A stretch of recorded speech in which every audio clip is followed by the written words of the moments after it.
hearing input from events like this as to the reality of sanctions implementation and compliance from people who are at the coalface and have the expertise to aid us in both the design and the implementation of sanctions as well. So I'll hand back with that, Mike, and then look forward to the rest of the panel. Thank you very much, Mike. So just briefly, if you want to know how it all works, what happens is that Mike over here gives Carol a call to tell her that they think one of their ships has inadvertently, I am sure, picked up a cargo of sanctions breaking material. Carol then rings Daniel here and says, what do we do? Daniel and Carol then speak to Ron over at Windward there to find out what exactly has gone on and where the cargo's come from. And I, as the insurer, well, I have the easiest role because I simply pull cover and walk away from everything. All sort out. So that's the introduction then. So we've got a number of questions, and very grateful to Maritime London for sort of highlighting these issues. We're going to start then with how is industry adapting to an increasingly complex sanctions environment. And I'm going to ask each of the four panelists really just to comment on it briefly from their perspective. So Carol, perhaps if we could start from you as a ship owner's representative, talk us through the steps as how you actually address the sort of increased regulatory environment in which we've all found ourselves over the last few years. Okay, can I just check first of all whether are the online audience able to hear anything now, or is that still a problem? I'm sort of looking at Mike to see if you can detect. Yes, I can see my online contingents all relieved and happy that you're now audible for all them. So carry on. Jolly good. Okay, so my goodness, there's no doubt that the ante has been upped, that the sanctions landscape in recent years has become much more volatile and complex. We've also seen that regulators are not afraid to enforce the rules. And through the guidance notes that have been issued by Mike's department and the US regulator, we know that they've got shipping in their sights. So that backdrop has given extra impetus to the review that large oil companies and indeed large ship owners will regularly conduct of their sanctions compliance program.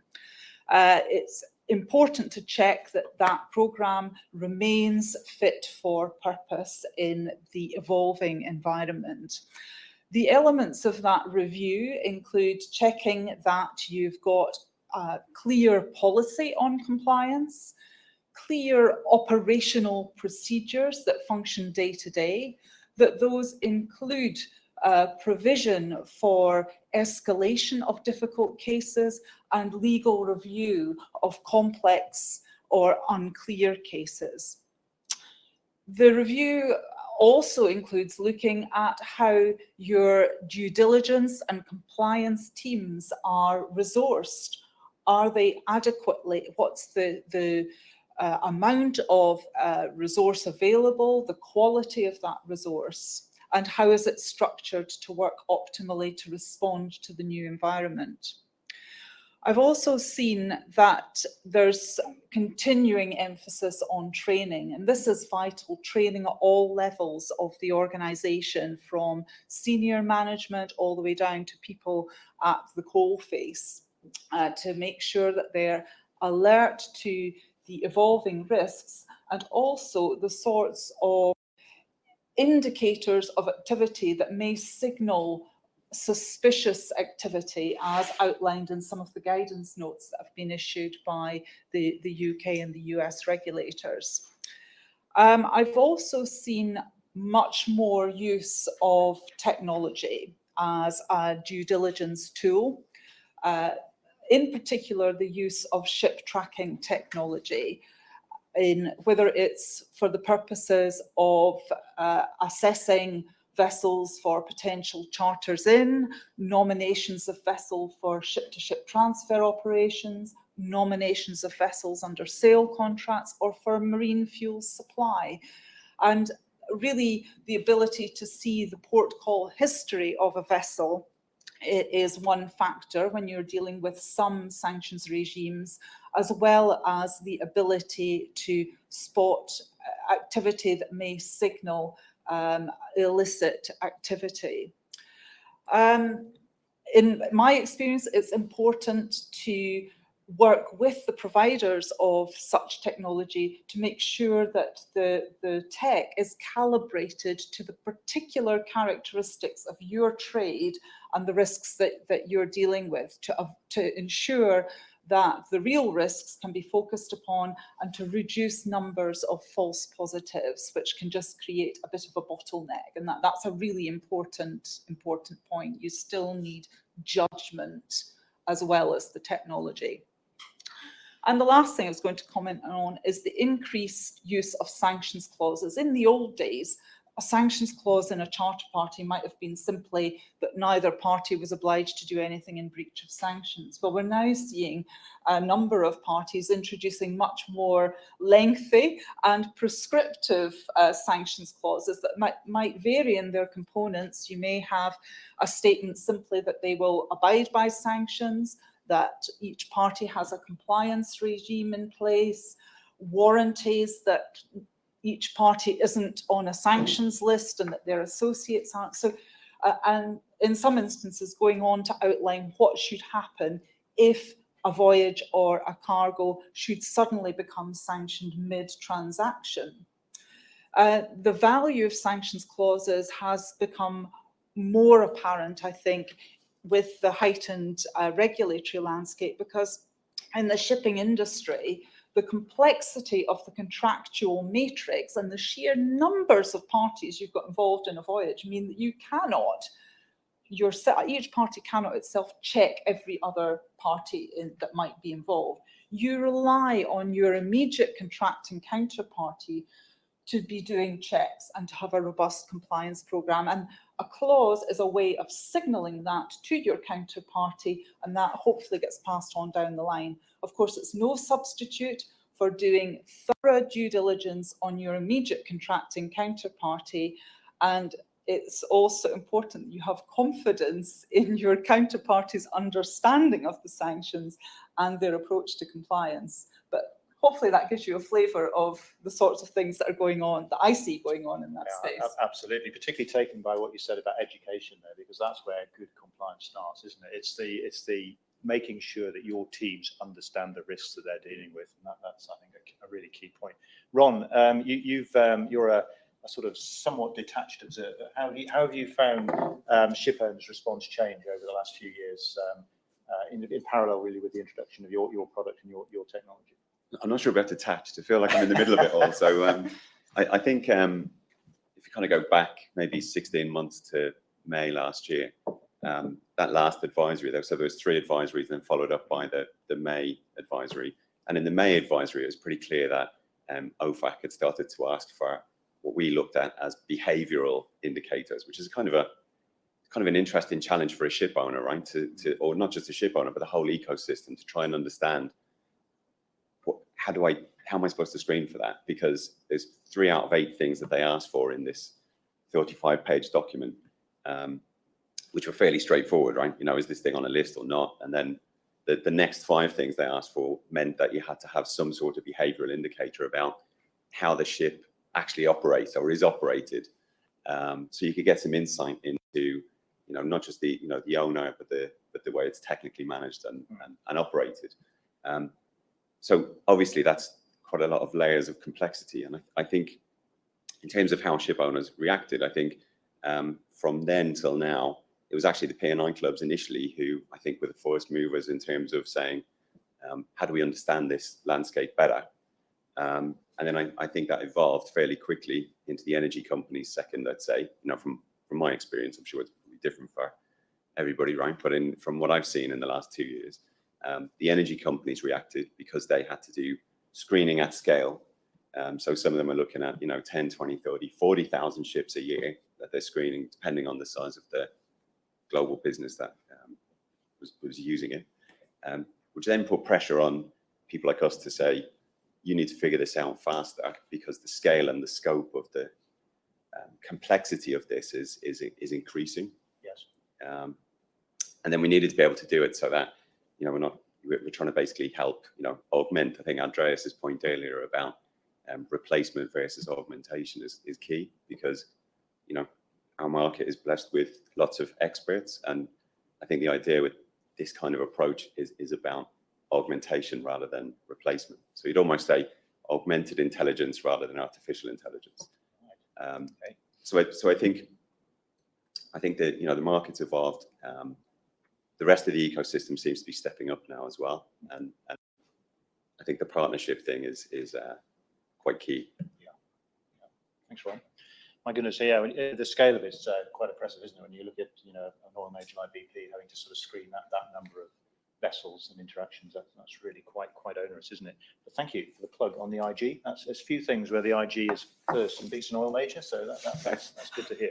Okay, so Daniel, some of these messes end up on your desk. So how have you seen the ship owner response? What sort of problems have you seen sort of coming out of the really since 2011, but certainly more recently in the last 18 months, I guess?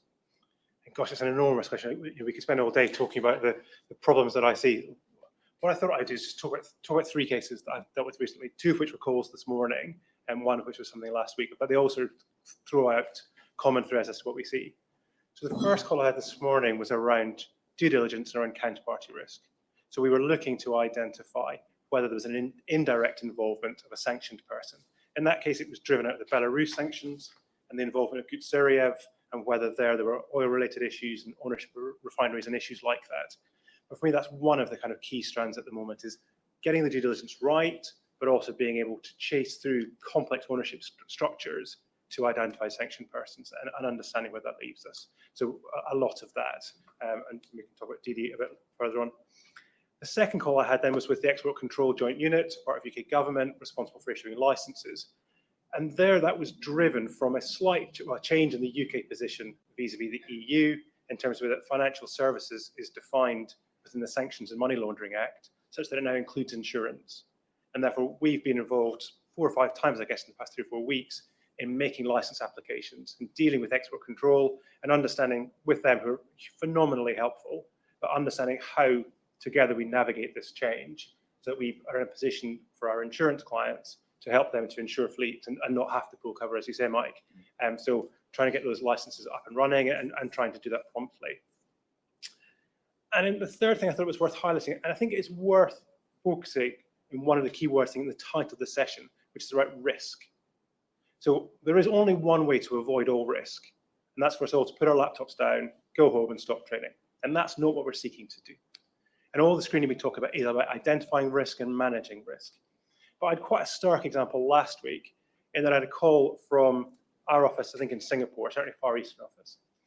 And they were looking, a client of theirs was looking to make a payment relating to a vessel. And in that situation, the underlying trade that the vessel was engaging in had nothing to do with the sanctioned jurisdiction. But what had happened previously, 2 or 3 calls before, the vessel had been in Iran. The vessel was a bulker, and we were pretty confident she was delivering food into Iran. So we had a historic call into a heavily sanctioned country, but likely a permitted trade. But in that situation, the bank that was involved was unwilling to process the payment because of that historic call in Iran. And where we got to them was we said, well, we can give you a legal opinion as to what it is that the vessel did and satisfy everyone that there's no sanctions violation with respect to that call 2 or 3 transactions previously. And that wasn't sufficient. So in that situation, that wasn't, to my mind at least, that bank managing risk. They had identified something that triggered a red flag, but there was nothing we could do to clear that flag. And therefore, I think sometimes that's worth bearing in mind, is how do we adequately manage risk? Because as I say, the alternative is that we just stop trading. Yeah, it's very interesting, that, isn't it? I mean, there's a lot of criticism of overreaction to sanctions. But equally, you know, I recognise banks the marine book is often a very, very small part of their overall portfolio, and the only way in which they can actually manage these risks, given the scale of fines they face, really is just to distance themselves from that risk altogether. Not very helpful to an industry like shipping. So, Mike, we've left you to ask. What we're going to ask you now is how are we doing? Marks out of 10, please, for the shipping industry. What's the government take on how industry has responded? Wondering whether to use my privilege of not being sat in the room, so I can't have anything thrown at me. No, but first of all, it's really interesting to hear what my fellow panelists are saying there. But I think I think from my perspective, the industry response to what the UK has been doing of designing and then implementing the autonomous sanctions regime, the UK sanctions regime under the Sanction Act, it's been really encouraging. It sincerely has. A panel in the previous session, I think, used the word agility in another context. But that's very much, I think, what we've seen when we've worked to try and be as helpful as we can with engaging the industry, and particularly, obviously, the maritime sector to comply with these new sanctions. And I think that's from us in Treasury, but also across all the other government departments that we've worked with, given the sort of multifaceted nature of sanctions. And we did work quite hard in engaging with industry very proactively in the run-up to the end of the transition period on the 31st of December at 11 o'clock. That was a terrible New Year's Eve. Of course, that was the point at which we ceased implementing the EU sanctions and started implementing the ones under the Sanctions Act. And we worked so hard with industry to try and get that response because we realised the fundamental and systemic changes that a wholesale movement of complying with another set of sanctions on top of the myriad of other regulatory requirements which you already have and would impact on you even further. But I'd say both sort of now and then, we've seen practitioners on all levels engage with the new sanctions. You know, they've been reading the legislation, they've been consulting the new guidance, the maritime guidance. We've had some very informed and relevant questions. And further to that, I think conferences like this, you know, which have continued and obviously as demonstrable as me sitting here virtually and you guys sitting there physically on the panel can show, continue to run and continue to show that agility, and it demonstrates, I think, that the importance of that continued engagement between us in governments, both in Treasury and also across all the other government departments that are involved in sanctions implementation with these new regimes. But I think also as well, just to finish on, they're an indication for us that even though we bought the new regimes in 9 months ago at the start of January, they've been set up, they've been running, that we've seen some of the teething problems with them, and we've seen the reality of what's gone well, but also what hasn't and what's been difficult for sanctions and compliance analysts to implement. So in that regard, we're acutely aware that the compliance element of the new sanctions regime remains very complex and I think ever-changing in terms of the ever-changing set of foreign policy circumstances as well. So it's been very encouraging, I think, as I say, but we're aware that it's certainly not the end of it as far as we're concerned. Thank you, Mike. And I mean, just as somebody who's been very active in this area for quite a long time now, one of the things I would actually like to sort of pay credit both to the UK government, but also actually to the US and the EU. They have actually been very accessible over the last few years. They have made themselves available. They have entered into a dialogue, and I think there is a level of partnership between industry and government, which I certainly haven't experienced before. So grateful to have Mike here expressing those views today, and you know, I think credit where credit is due. So we've got a change of administration in the United States. The I don't know, the $9 billion question, shall we call it, is really how sanctions are going to evolve under the Biden regime. And Mike, we're going to stay with you. It's probably a little simplistic to say that where the US goes, everybody else follows. But equally, I think where we've got sort of like-minded governments, we hope there's some level of understanding and coordination. I'm really just interested in what, from a government perspective, you see as the sort of current challenges, foreign policy or practical, and really what sort of direction do you see sanctions going? Appreciate you can't speak for the US government, but hope that some sort of idea as to how the space in which we all work is going to evolve over the next few years.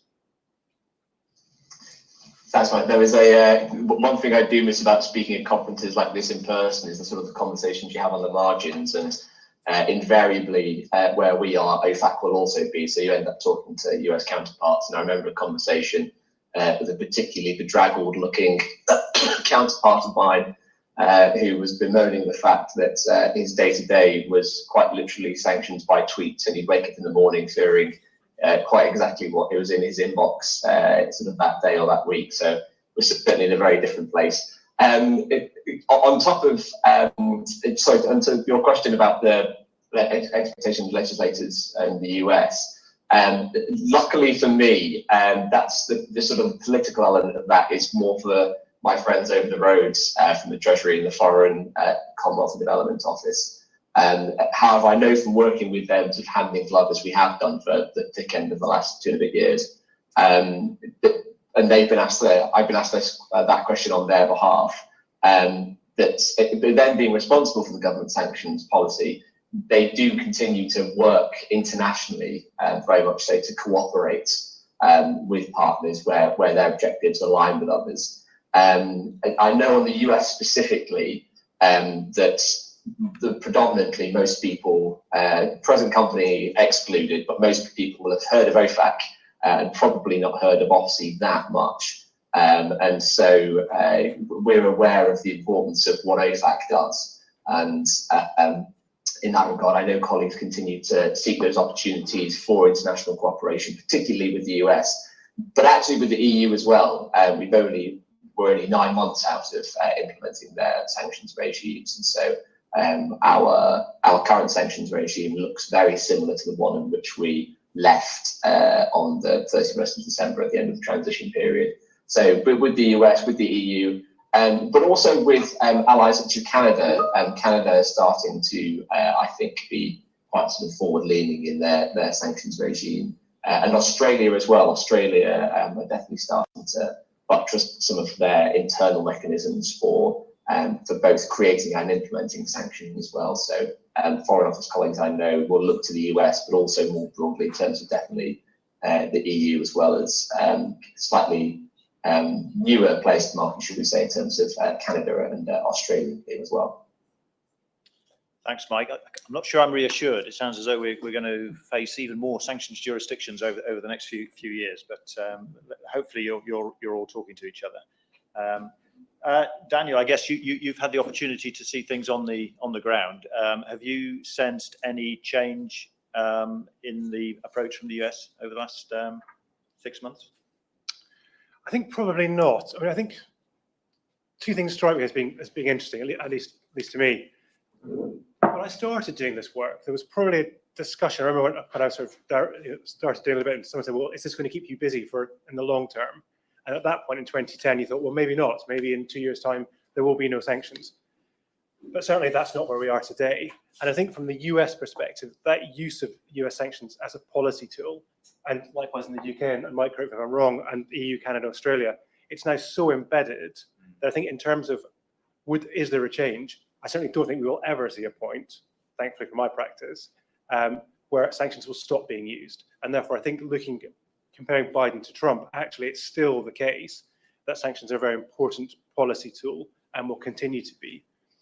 I think Mike's right that we're not seeing sort of policy by tweet, and those who were looking at Venezuela in that period, so spring of last year, I think it was, where we thought things changing very rapidly, and it was very difficult to read the tea leaves and see where we'd go next.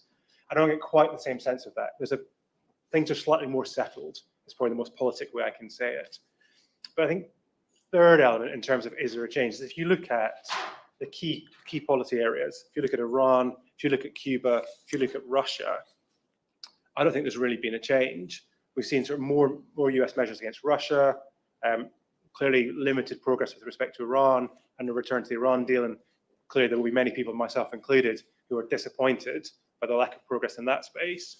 Likewise on Cuba, I think what Biden is probably showing recently is perhaps closer to Trump in terms of attitude to Cuba than perhaps he was to Barack Obama. We haven't seen, so what we saw under Obama was a lessening of some of the Cuba restrictions. Trump then reimposed those, and that lessening has not been reinstated. So we're still where we are.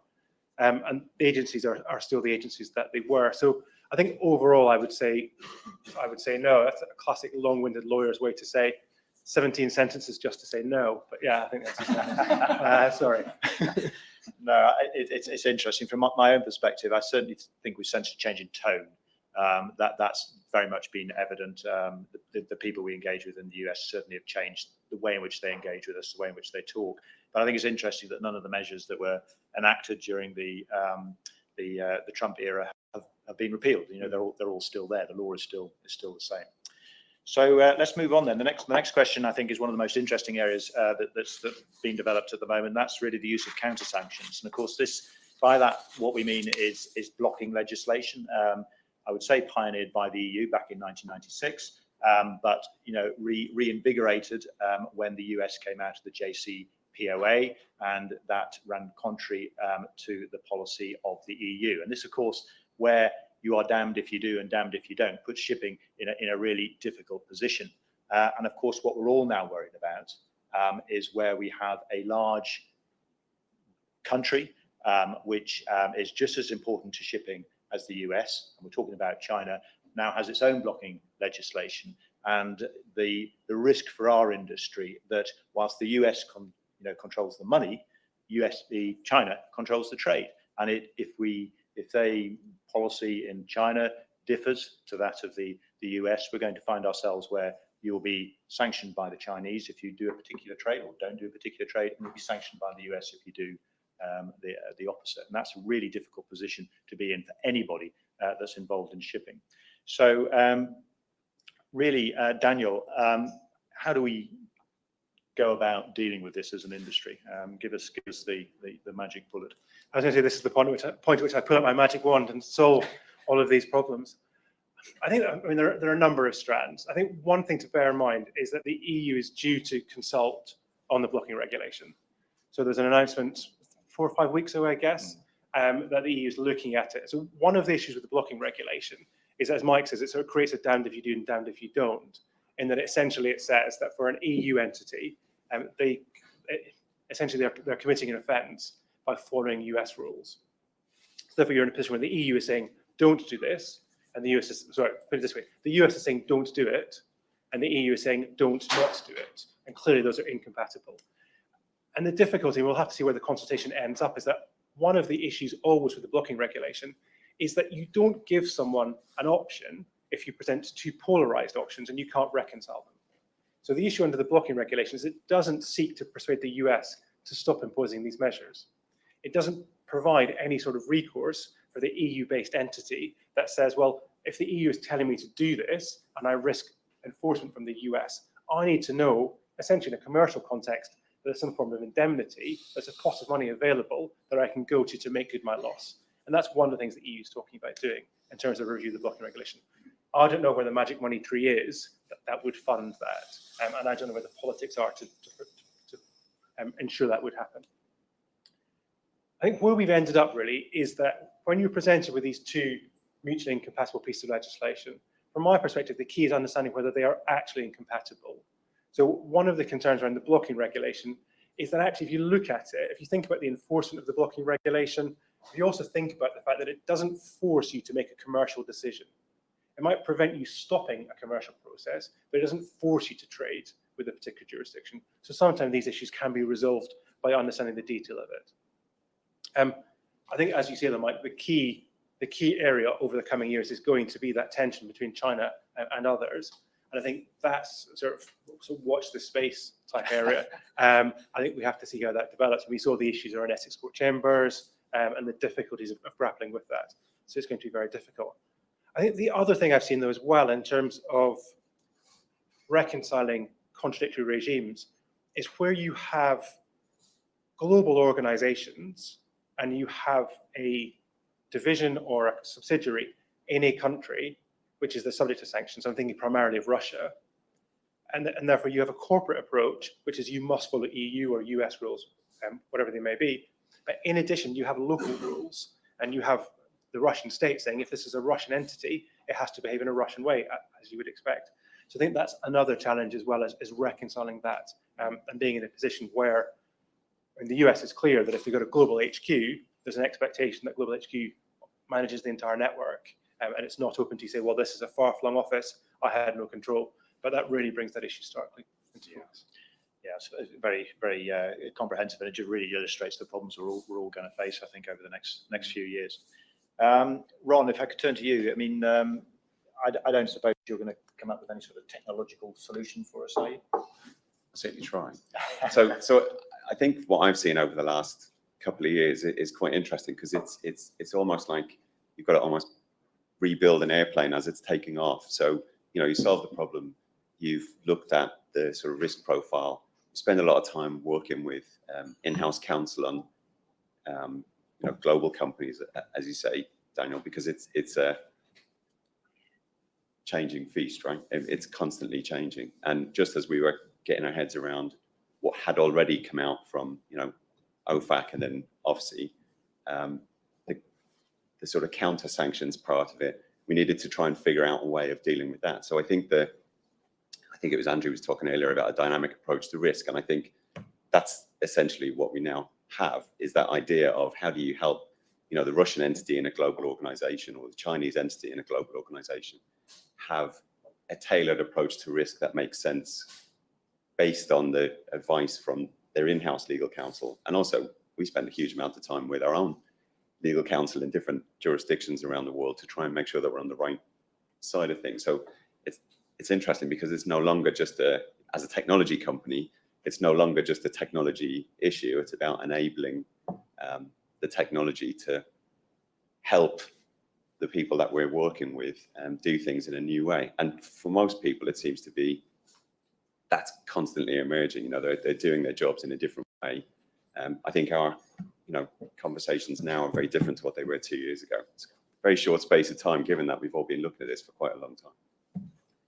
Yeah, it's a big problem. I think it's probably the thing that probably worries me most actually is how because when we don't have a nationality in shipping, do we? I mean, it's a Greek ship owner with a Liberian, or a Greek ship manager with a Liberian company with insurance, hopefully in Newcastle, some of it in London, maybe the whole. We really are a very, very global business, and therefore we have this exposure to so many jurisdictions. So where those laws are different, that means we have multiple obligations and an increased chance of contradictory obligations. And I think that's really quite a challenge. So that brings us nicely onto the sort of next topic, which really comes back to sort of Mike, but we're going to give you again the right to reply, Mike, on this. But with the emergence of an independent UK sanctions regime, one of the byproducts of Brexit, really what sort of operational difficulties does that create for industry? And one of the things that made me nervous about what Mike said earlier was the fact that it's not just the UK here. We've got Australia, Canada, equally starting to assert themselves in the sanctions sphere. So maybe Carol, if we could just start with you, what particular sanctions, from your perspective from an oil major's perspective, do you sort of envisage with another sanctions regime to start scratching your head about? Well, from the organisation's point of view, it's clearly adds to complexity. It's another set of moving parts. From my personal perspective as a lawyer, and I echo Daniel's sentiment, it certainly means there's plenty of work for lawyers and compliance professionals going forward. As Mike has mentioned, the UK framework came into force on 31st December, and it has transposed into, or given effect to UK versions of the EU rules that were in place prior to Brexit. But it's overly simplistic to view it that way. If you look at the detail of it, there are a number of differences. Just to illustrate, the list of designated parties, so parties who are subject to an asset freeze in the EU, that hasn't been copied over identically in the UK, so you've got different parties on each list. The country-specific regimes don't map across directly in every case.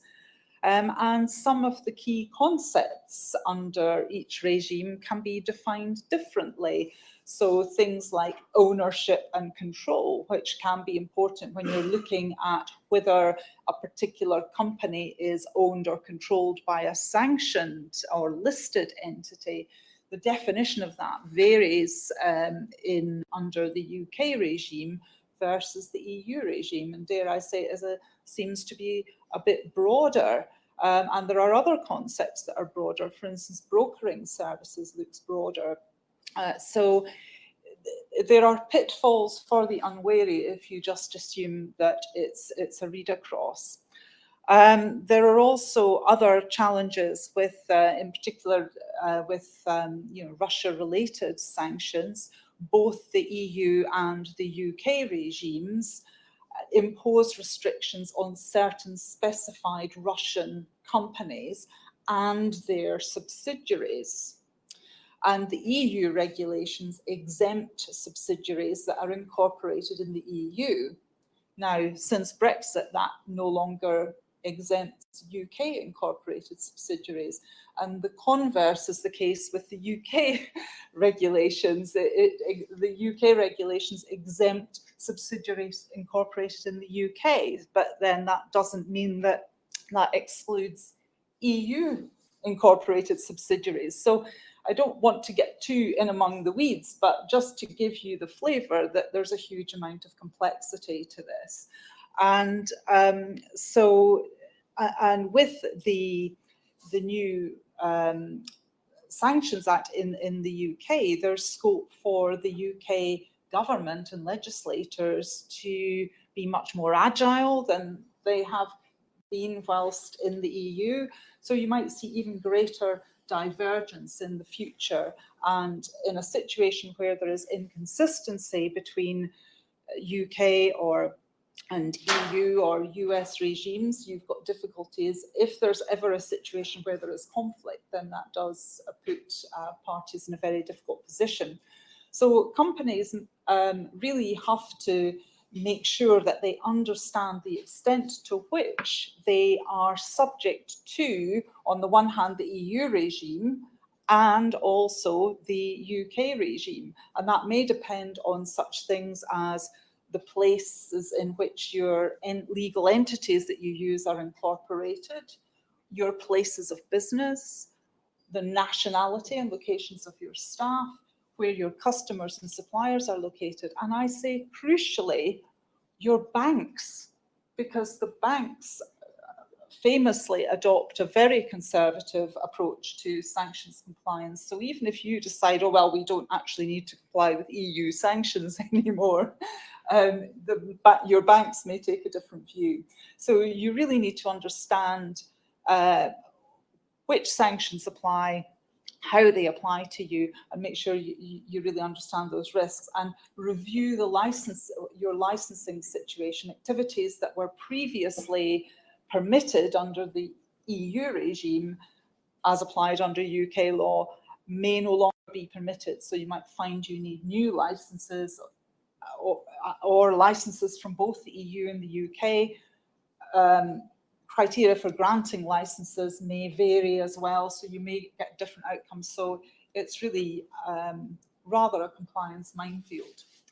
Yeah, very much. I think it's just an additional layer of complexity, really, isn't it? Or, when I say layer, that's probably understating it a little bit. And I think the other thing is, of course, all of us, certainly on this panel, and I think probably most of you, have no risk appetite for breaking sanctions. That's the thing. It is actually non-negotiable for all our businesses. You cannot afford to break sanctions. So we're in a risk business, but that's just a risk we don't really run. So Mike, turning to you, please, could you maybe just tell us sort of what systems in government exist to where you have a common foreign policy objective to really ensure that we're not dealing with actually either different or indeed at worst contradictory measures from UK government when it's compared to maybe the EU or even the US, where you have a common foreign policy objective. You're trying to achieve the same things, but the way in which you go about it now is slightly different. Yeah, thanks, Mike. I suppose you've got to say there's no risk appetite for breaking sanctions when I'm technically sitting on the panel next to you, but no, I think, speaking to your question, it's down to some very effective conversations that people like yourselves have had with the Foreign Office, and we've been sort of telling them as they've been designing those regimes. The Foreign Office, to be fair to them, are now acutely aware of the fact that sanctions are most effective when multiple countries act together to either constrain or coerce targetability and carrying out unacceptable behaviour and that foreign policy element, or to send out that broad political signal from a foreign policy perspective that behaviour is unacceptable.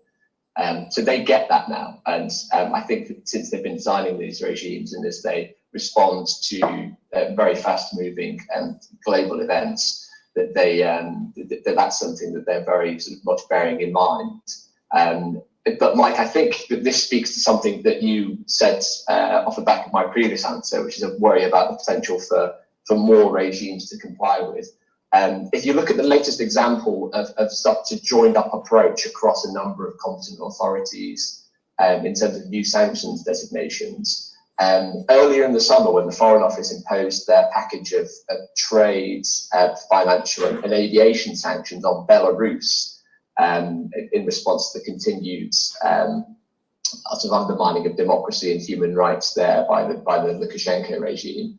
That was done entirely in tandem with the US and with Canada, and they actually announced their sanctions measures on the very same day, on the 9th of August, which is the anniversary of when the fraudulent elections undertook in Belarus. So that said, the Foreign Office are very much aware of it. We within the Treasury still have very close working relationships with all our counterparts in the various competent authorities, the member states across the EU, however. And we do continue to talk to them. You can talk to them on sort of everyday business as usual stuff of sanctions approaches and tweaking our systems. But also when these specific events arise and when conversations about specific technical things come up which need to be had rapidly, responding to bigger geopolitical events, and one thinks just of what's pretty horrendously going on in Afghanistan at the minute for sort of the latest and probably most pertinent example I can think of. Going back to what Carol was saying about the EU regimes and sort of the policy effect of those, they were designed, the Foreign Office and ourselves sort of designed them to have substantially the same policy effect as the UK ones have substantially the same policy effect as the EU ones. By replicating travel bans and the asset freezes. That said, and this is a point that I'm sure won't have been lost on Carol, there have been modifications in sort of drafting of the legislation, for example, and some of those things are necessary, for instance, to improve consistency across the regime, or to actually ensure harmonisation with UK legal conventions and other statutes, and actually simplistically in some cases just to sort of provide a bit more specificity. And it's that point that I think we obviously have tried to sort of hone in on to be as forward-leaning and helpful to industry as we could, as we see that very much as our job. And where we can, we've been more forthcoming with our interpretation and for specific matters of compliance, and specifically on ownership and control, as Carol touched on earlier. If you look in the latest version of our general guidance, we have outlined in more detail, especially more detail than we've been able to do previously, what our interpretation of ownership and control is. Just to be as clear as I can be, we haven't fundamentally changed our position at all. The basics of that remain entirely as they were.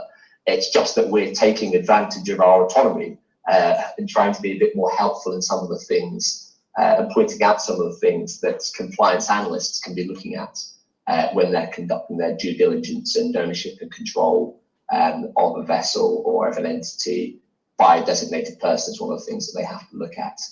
And finally, I suppose just on the last point that Carol, that Carol mentioned in regard to Russia, we published our latest iteration of OFCE's guidance for the Russia regime, which now brings it entirely into parity with the question and answer section from the European Commission and best practice guidelines on their 833 regime. So hopefully now anyone that compares the two will see there's parity across the two guidance pieces of those Russia sanctions that are available, as well as highlighting, I suppose, in our UK version, some of the slightly more technical but necessary differences that exist between the UK and the EU ones. The one example being the UK and EU subsidiary point that Carol mentioned in her remarks as well. Yeah, thanks, Mike. I guess one of the problems you guys have got is that you'll get it right 99% of the time, but the one moment where there's some inconsistency, of course, industry sort of jumps on it and gets very excited. But I think we do appreciate the efforts that governments go to try and make sure, to try and enable a legitimate trade. We do recognise that. And as I said before, I've found you extraordinarily accessible in the past. We've got 2 more questions to go, 2 more subjects heads. For those of you online, if you do have questions, pop them in the Q&A session and we can pick them up at the end. Just moving to the sort of 5th topic, really, is it reasonable and possible for the insurance market to ensure counterparty sanctions compliance? And I find that a fascinating question because as an insurer, we only find out what our ships are doing when they crash, kill somebody, spill oil, drive up on somebody's coast. They're clearly in Iran if they ground in Iran, but we won't necessarily know much about that beforehand. And I think it sort of highlights one of the big problems, certainly for the insurance industry, which is that we are expected to almost police sanctions compliance within our assureds, and it's been really quite challenging for us, as Ron knows. Perhaps turning to Ron, really, because you have been, Windward's almost a child of sanctions in many ways, isn't it? To describe you like that's probably a little bit unfair, but I'd be very interested, really, in what sort of technical solutions that you can provide as an industry to assist us in our sort of counterparty due diligence. It's really the sort of bread and butter of what you guys do. Yeah, I think we were an 8-year-old child before sanctions, and then the last kind of couple of years, we've sort of grown up a bit more, maybe. So now as a 10, 11-year-old child, it's changed a lot. So I think one of the things I think is 2 years ago, early conversations with insurance companies, for me anyway, were around, like, say, for example, in P&I, for example, early conversations are around monitoring, reporting. So not on a systemic level, but just reporting. Tell me what my fleet is doing now. Give me a sort of status. And then how that's changed over the last 2 years, I think, is more of a what's going to happen. And then looking at propensity to risk. What are the building blocks? So risk building blocks, the way we kind of think about it. And what are they? Those risk building blocks are getting more and more complex, as we've sort of discussed through this discussion. But what are they, and what else do we need to consider? And what new layers of context can we build into that in order to build better context generally? And I think what's kind of emerged from that is the idea of advanced early warning, being able to see what's going to happen based on not necessarily, a very long, you don't need an awful lot of history. You can sort of tell in a dynamic way what's happening and what's about to happen based on the whole global fleet of ships like that, based on their behavior, which is, I've been in shipping for a long time. I didn't know behavior of ships was a thing until a couple of years ago, but now I know it is, because actually the insight that you can get from it is quite powerful. I think looking at I think we're working with 8 P&I clubs now, and I think the idea that where we were 2 years ago is a very different place, just in terms of the expectation of what insight you can drag from the data at a point where you can do something about it, sometimes before it happens. And just give a quick example of that. The idea is that if you thought that 1% of all ships are on a list, 1% are on a sanctions list. So that's great. That's kind of knowable. We know that. You could do that on Excel. You don't need technology for that. You could look at a website. It's great. It's the 3% that would be red flagged based on what they're going to do. So it's kind of next week's news. So if you knew that you could stay out of next week's news because you had assembled those building blocks in the right way at the right moment, and then you're able to take preemptive action, maybe it's giving better advice to the owner. Maybe it's an intervention early on with the management team, whatever it is, but at least being armed with the tools that previously didn't exist, I think will change the industry.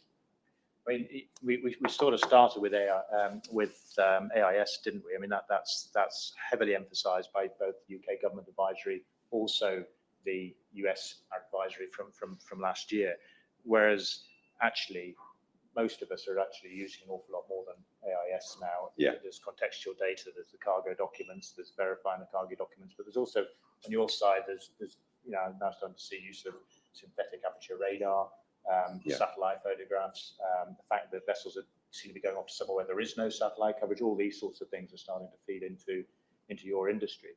I do, though, worry almost that it's just becoming too complicated.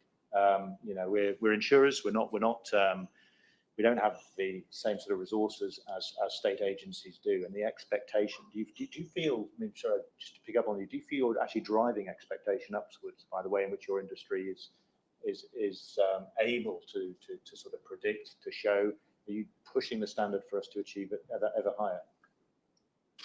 It's a tough one, right? Sorry, It's a tough one because this was an unscripted question, but we've got it here, Thanks, so Mike. let's go. No, it's a tough one, right? Because the questions that regulators are asking are becoming increasingly difficult to answer, and the standard that they're asking for is higher than it was before. I think that's fair. You can see that in the last 3 years of things that have come out in different regimes. They're more difficult.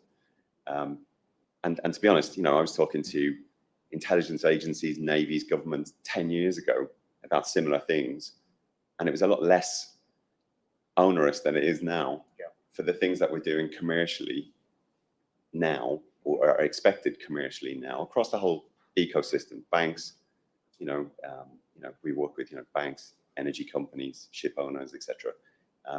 And the quality and the standard of the answers required is far higher than it ever was before. And that was the kind of standard that was expected a few years ago with, intelligence agencies or governments.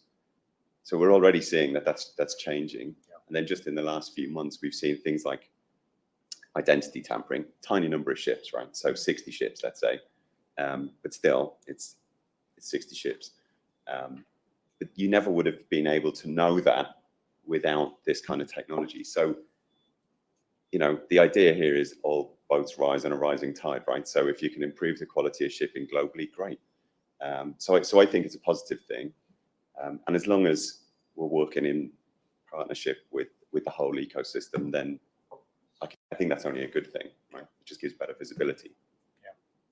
Thanks, Ron. I mean, Carol, from your perspective, oil major, ship owner, how do you go about demonstrating that you've done all that you reasonably can? I mean, it's actually, we've got Mike on here, and we do have a direct line. He for a UK company, it's the UK government to whom we directly answer. But I mean, I've always found the US is rather more problematic. We don't have that direct sort of, we're not held to an absolute standard. It is only a standard of due diligence. But how do you go about showing, if you're insuring or if you're carrying a cargo that you shouldn't be carrying, that you've done all you could to exclude that? Yes. So there is no definitive or exhaustive list of what is required or what is sufficient. And given that the nature of business activity varies infinitely and regulations are constantly changing, that's not surprising. It would be impossible to come up with a one-size-fits-all compliance solution, I think. And I think when considering the question, we have to remember that in practice, this question that you've posed, Mike, is probably only going to be determined by regulators when an organisation finds itself the subject of an alleged breach. So you might feel a little bit on the back foot in that situation. So I think the way to look at it is, if you find yourself in that situation, what would you want to be able to show? And there, I think it's instructive to look at the guidance that has been issued by the OFAC, as well as the guidance that has been issued by OFSE. And in 2019, OFAC issued a compliance document that included 5 key elements of compliance. And I think that does provide a useful framework. So what would you want to show? Well, first of all, tone from the top, that there is a clear management lead on sanctions compliance, that management is aware of and has made resources available for the compliance programme, that there is a culture of compliance fostered with speak-up channels, and that any incidents or near misses or instances of misconduct that there are consequences in those situations. The second element, and this is really important, is risk-based assessment. You know your business.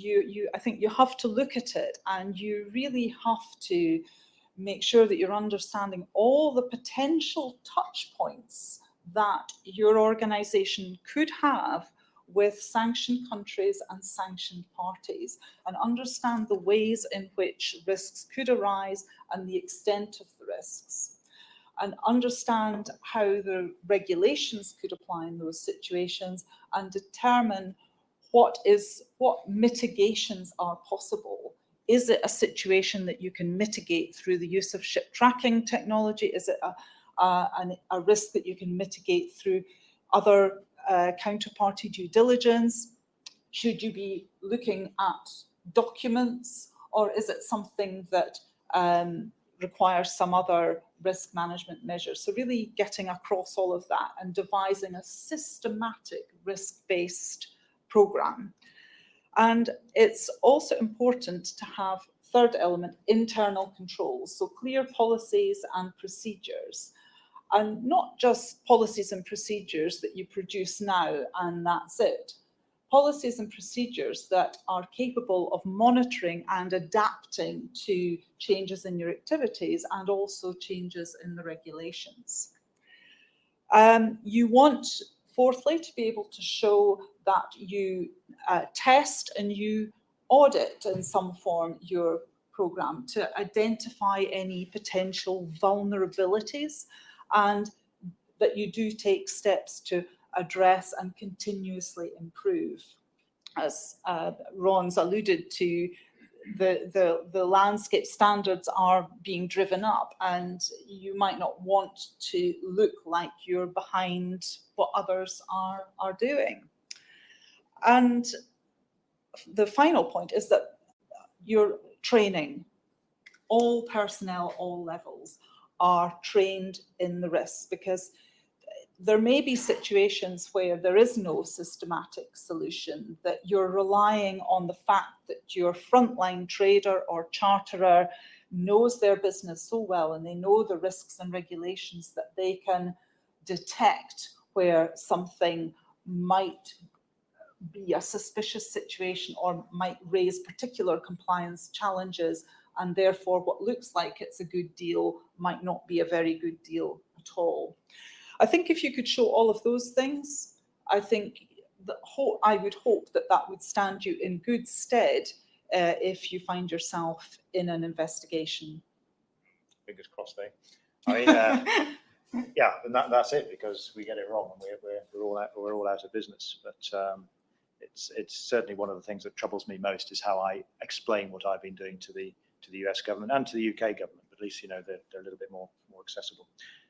Right, we're just coming to the last question now. I'm going to ask you to be fairly brief on this last question, because we've got some really interesting stuff coming through on the chat box. One of which is how we make use of LRIT, Ron. So you've got 5 minutes or 2 minutes to prepare. I'll do it in less than that. Okay.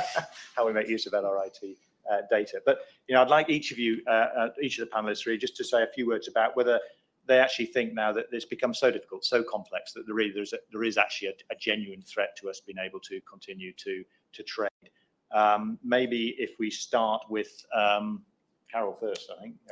Yeah. Well, I think there could be a threat to trade, because sanctions are intended to be a powerful tool, and in some instances they are intended to interfere with trade. I think where the danger is where it encroaches on legitimate trade, and that can arise through uncertain or imprecise drafting, and also through parties adopting very conservative policies to sanctions compliance. These are the areas where I see it being more tricky. Yeah, thank you. Ron?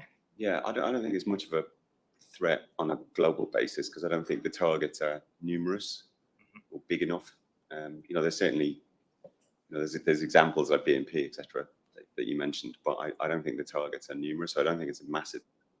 I think just from a technology point of view, where I think it is interesting is where there's state-to-state restrictions on technology or funding from, say, for example, from the US to have access to funding.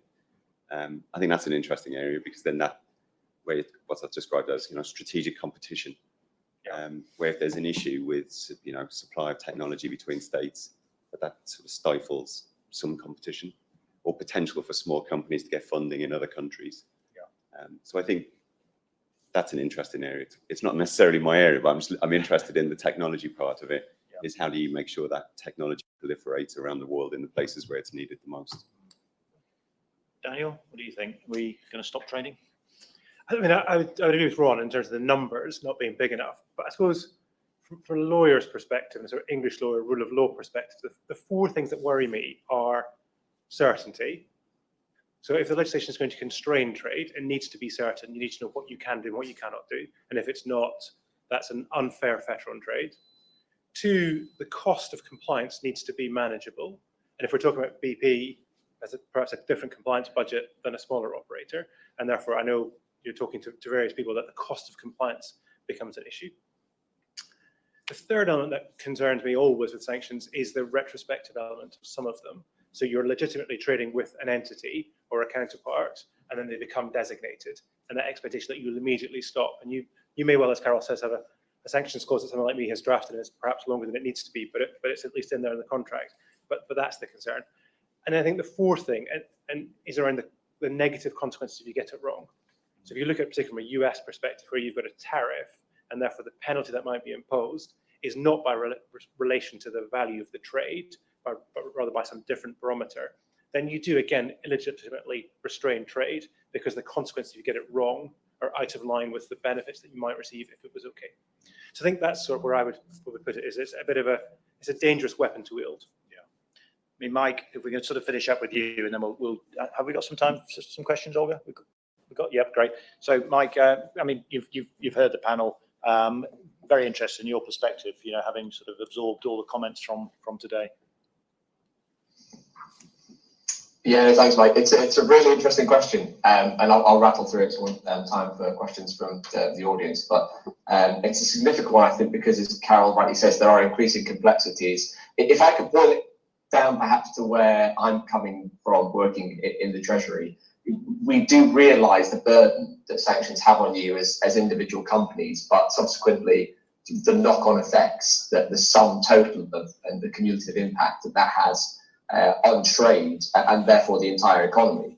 That said, as the last 18 months has proved, we're increasingly to the interconnected world, and sanctions are a foreign policy and national security tool. So they serve to protect and fortify the international rules-based system, which then subsequently allows for that competitive, free and fair global trading regime, that global liberal trading regime. And personally, I think what I prefer as more of a threat to that regime would be the sort of the nefarious actions of those who are seeking to undermine it, and that to go unaccounted for and not be curtailed, not least because increasingly you guys in the maritime world are a target of that. So if North Korea, for example, if they had entirely unfettered access to all the energy and all the resources that they want, they can procure by fair means of foul. If the Russian state-owned entities were allowed to freely benefit from the world-leading capital markets that we have here in London, those are the sort of things that I fear would represent a more sort of present threat to that global liberal trading regime. But again, as has been said, and we understand, it's not a zero-sum game, and the cost of implementing those sanctions regimes, and also the costs of opportunities that you guys forego, where the risk of breaching sanctions outweigh any potential gains, because you can't entirely rule out that there are sanctions designation targets in a chain. We realise that there is a rule born by industry. So one sort of very practical thing that I wanted to conclude with off the back of that is, again, if you look at the latest round of Belarus sanctions measures, the Foreign Commonwealth and Development Office published, I think it was a 30-plus page impact assessment, and they outlined sort of the interventions and the options and the cost of all those measures which have imposed. I know that point that Daniel rightly just finished up on, and that impact assessment has been physically signed off by the Foreign Secretary. You can see his signature on the bottom of the page. So yeah, really interesting question, and hopefully left a bit of time for questions from the panel as well now. Thanks, Mike. And it's reassuring to hear such a balanced sort of response from government, because at the end of the day, we all have to do business. We've got plenty of questions. I'm going to, if I ask 2 questions, we've got time for 2 questions. We have questions. We can have questions. We have time until 1 o'clock. Okay, so we've got to 1 o'clock. We've got 5 minutes then. I'm going to start with one of the online questions, and then if we'll see if there's any from the audience. But there's a couple of things here on LRIT, which I think is very interesting. And Ron, why don't you make use of LRIT? So I've seen it lots of times in marketing materials and in articles in various places. But just explain what LRIT. I'm sure everybody knows, but just in case. Sure. So it's a government-to-government standard. So state to state. It's not it shouldn't be available commercially. It's a state-to-state standard for long-range tracking, and it's not available in commercial markets. If you wanted to get the equivalent of it, it would be something like Inmarsat-C. That would be the closest thing to it, but it's a different standard and use. So it's not available. I think one thing I would say is that you can augment it with other things. So instead of doing LRIT, which we don't have access to because it's a government standard, it would be things that, that you mentioned earlier, radio from space, things that we're testing all the time. So, entity resolution, what are you looking at in a satellite image when you see a ship? What's the sort of LOA and beam, and what ship is it? All that sort of stuff is kind of fairly straightforward stuff now. Used to be pretty exciting to discover that stuff, but now it's pretty table stakes. And it's what you do on top of that that's interesting, I think. Yeah. I mean, it's an odd system in the sense that I have seen ship owners access it but only from flag state, and they've had to do that because the other available data would suggest they've been up to something. I mean, we had one extraordinary, it's nothing to do with sanctions, but it was a ship that had been accused of spilling oil all over the coast of Brazil, and the AIS track was quite intermittent and suggested the vessel was, very close to Brazil. The LRIT data backed up what the ship owner was saying, which is she was at anchor off India at the time, and therefore couldn't possibly have done it. But it's puzzled me why this is so limited in its availability. I mean, the only way the ship owner got it was whatever he did with flag state to sort of produce it. Yeah. And government doesn't seem to have access to it either, which is also somewhat puzzling. So they need to be signatories to it. Yeah. So I don't think all states are signatories to it, but they have potentially access to it if they want it. And there's standards for it by the IMO in terms of what you need to do to take part in the program. But I think you need to augment it with other things, right? Yes. So that's one standard. It's very limited, isn't it? Yeah, that's one standard, but actually it's not persistent. So it's not where is it all the time like AIS, right? So AIS is every 2 to 10 seconds if it's in range. If it's from space, then it's every it's a bit less often. Okay. But then if you can augment it with other things like machine learning and AI to fill in the gaps, then that's how you bridge it, basically. Okay, thanks. Questions from the floor? Chap at the back. It's not what's for lunch. Hi, Neil here from Lloyd's Register. I thought of a crisp question that could hopefully be answered quickly by each of the panelists. If you stretch your imagination, I was a fairy godmother waving a wand. I could give each of you one wish to improve how we navigate efficiently and effectively the world of sanctions. What would you wish for? Golly. Well, I will do the decent thing. I will try and answer that first. To allow the panelists some time just to reflect on the question, then we'll turn to each of them. We at the group actually invited, because the US obviously is a problem for us, we invite and really didn't believe us. You had John Bolton's tweet, or whenever it was, 2018, that marine insurers had better watch out. And that was really scary, particularly with an administration that was so aggressive as the Trump administration at that particular time. So we through Nick and his colleagues at the Secretariat, there are very mature contacts with the US through the US Embassy, and we invited them up to show them what a typical P&I club does. And I have to say that was credit to them. They were prepared to engage in that process, but it did change perceptions. You know, we moved from being on the naughty step to being invited to go and talk at State Department events about what we as an industry do. So from my own personal perspective, that's not really answering your question, because what would actually change? But it's the one thing that sort of changed the dynamic that I've seen over the last few years, was just that outreach, really having to reach out to governments and say, look, let us explain all the things we do to try and stay on the right side of the law. We don't pretend to get it right all the time, but this is the effort and the resource we're putting into it. And it was certainly very productive. Yeah? Probably the one thing I feel really did change the tone. But who wants to go first? I mean, anybody want to? Yeah, Ron has also volunteered to say that the one thing that will change the world in sanctions. I think it's about, interoperability, understanding that it's an ecosystem, interoperability, government and industry working together, so that government is crystal clear about what we have to play with and what we're up against in terms of what's normal behavior and what's commercial behavior, because we're all in it to run businesses across the whole ecosystem. Everybody's got a slightly different view of what that risk looks like.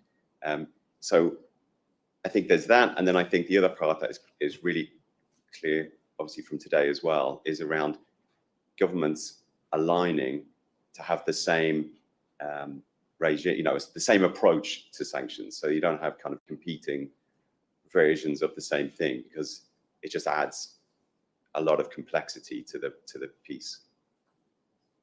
Okay, Carol, briefly. Probably wouldn't add much to that. I think that engagement, the more there is understanding of the sectors that are being targeted and greater precision in the drafting, that helps the compliance challenge enormously. Yeah, absolutely. Mike, Daniel, I'm conscious of the fact there's a huge sandwich array here that you're missing out on, Mike. But anything to add? Any great wish list? At the risk of sounding monotonous, as you say, Mike, the understanding from our quarters is only enhanced by that engagement. And as Carol just said, it's that engagement from industry, from a legal perspective, that only better hones both the policy in the first instance, but also how we subsequently implement it and hopefully issue more helpful guidance. So getting in touch with us doesn't put a red flag on the account. We know that sanctions implementation is complex, it's difficult, which is why we're trying to help as much as we can. So go to gov.uk/OFSI. We've got the only, I think, public-facing telephone number in the entirety of HM Treasury. So please use that, and please email us, because we will only get better as that engagement and that discussion carries on. Great, thank you. Thanks very much. Daniel, briefly, I can see Josh twitching on the microphone. If you want to go on and ask a few more of the other questions, I would. Got the energy. It's crashed. It's crashed. So, It's We've crashed. broken the internet. yeah, it's just. We've got a lot going on the chat. But, Yeah. Shall I? If there's techie time, then I can ask for two wishes. So 2 wishes, Neil. One would be complete information. So if we knew exactly who shareholders were and all that information, that would make a huge difference. I think the other thing, perhaps more practically, is identifying a way to incentivize compliance, because often what we're asked to do is say, can you do this trade? And I can say no. And that then means that a trader, broker, whoever doesn't earn revenue. But if I had a magic wand and I could somehow pay those for the opportunities they give up by choosing to comply, that would make a huge difference, because it would make it much easier to have that discussion. But those are my sort of, maybe that's just my messiah complex, that I want to know everything and reward everyone. That's possible. Okay. Out of deference then to the online audience, because there's quite a lot here, and I'm conscious of the fact we need to sort of pick up on this. There's a very interesting question here, which I'm going to pick up, because it's from Henry Sprenger. What about insurance perspective? When a trade is not sanctioned, ship owners, operators still face difficulties with their insurers because of sanctions and also reinsurance placed in the US. And I think that's a really interesting question, because we are. It's one thing for the north of England or the Guard or Skuld or ship owners to sit there and say we can play this and we can do it legally. It's not just ourselves. We have to carry with us our banks. We have to carry with us our reinsurance program. we have to carry with us our brokers, you know, many of whom also have relations in the US. And I think that is one of the things that really gets in the way of doing business. It doesn't really matter that it's lawful in the jurisdiction which you're domiciled to do. It's whether you can do it. You can carry everybody that goes around to pay these huge liabilities that the insurance industry covers. You can carry them with you, and that means banks, reinsurers, and really people from all over the world. So very good question. You know, it's and a difficult one to provide the sort of helpfulness. Another question for Ron here. What steps are taken to check predictions, preemptive actions, predictions about behaviour are or were accurate after the fact? So I think some nervousness about the fact that you're waving, you're looking into your crystal ball and saying, well, we can do business with them. Yeah, well, it's a good question, because that's what you'd expect, right? Because if it's wrong, you're out of business. And so are we, by the way. So over years, the idea is that you want to try and get it as close to 100% as you can. So it's a constant program of back testing and, you know, getting better and better data scientists. I think last year there were 60 of us, and this year there's 125. So we've doubled the number of people in the last 12 months, even during this period. And it's because of that. It's basically whatever was good enough 2 years ago, a year ago, is not good enough now. So you've got to constantly push it. Yeah. And also everybody we're working with, you know, we're working with the biggest insurance companies, energy companies, ship owners, banks, and they're pushing us all the time to say, you know, what else can you do? What else can you do? You know, because they're being asked. So. Thanks, Ron. I think it's going back to the earlier presentations, technology in the context of sanctions, it can tell you where the ship is, can't tell you why the ship is there. And that takes quite a long time, in my experience, to move from knowing a ship was in Iran or Syria or wherever it happens to be, and sitting there saying, and you know, we're going to pull cover. That's particularly for businesses like the IG, where we exist to pay claims. You know, we are members organisations. We are there to facilitate trade. It's you know, you can only provide us with a little bit more information. We then still have to make the call. I'm going to wrap it up there, unless anybody's got anything else to say, because I can see the sandwiches and I can see everybody's getting hungry. I'd just like to thank everybody here. It's been a fantastic panel. Thank you very much.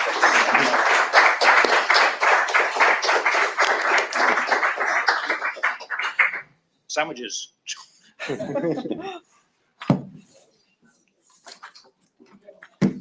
Thank you. Well done. Well done, Mike. Thanks very much.